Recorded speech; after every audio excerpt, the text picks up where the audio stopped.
এক বাটি flaxseed jail আমি খেতে বসেছি। একদমই না, ইন্টারনেটে দেখছিলাম কয়েকদিন ধরেই ফ্ল্যাক্সিড জেলটা ভীষণ ভাইরাল হচ্ছে।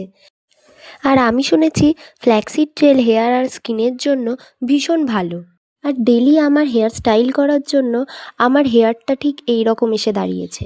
এখন যেহেতু শীতকাল, আমার হেয়ারটা আরও ড্রাই হয়ে গেছে। প্রথমে তো ফ্ল্যাক্সিড জেলটা আমি বাড়িতেই বানাচ্ছিলাম, কিন্তু ব্যাপারটা এত মেসি আর সময় সাপেক্ষ হয়ে যাচ্ছিল, যার কারণে আমার একটা ফ্রেন্ড আমাকে সাজেস্ট করলো যে অ্যালপস গুডনেসের ফ্ল্যাক্সিড জেলটা।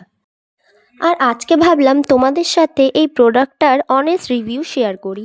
ফার্স্টেই বলি, এইটার টেক্সচার ভীষণ স্মুথ আর স্লাইম। ইউজ করার সময় কিন্তু তুমি কারোর হেল্প ছাড়াই এটা নিজের হেয়ারে অ্যাপ্লাই করতে পারবে। কিন্তু এর অ্যাপ্লাই প্রসেসটা লং হওয়ার কারণে আমি আমি তোমাদের সাজেস্ট করব স্নানের আগে এই প্রোডাক্টটা অ্যাপ্লাই করতে। আর এটার বেস্ট রেজাল্ট পেতে ডেলি ইউজ করতে হবে।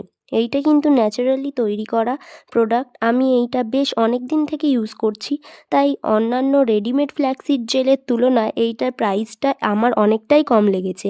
কন্টিনিউয়াসলি ইউজ করার পর কিন্তু রেজাল্টটা তোমরা দেখতেই পাচ্ছ। ফ্ল্যাক্সিড জেল হেয়ারকে করে smooth and shiny and it gives longer and thicker hair. আমার হেয়ার কিন্তু এখন ভীষণ সফট আর সিল্কি। এরকম শাইনি হেয়ার পেতে এখনই পারচেস করে নাও পার্পেল.com থেকে অ্যালপস গুডনেসের ফ্ল্যাক্সিড জেলটা।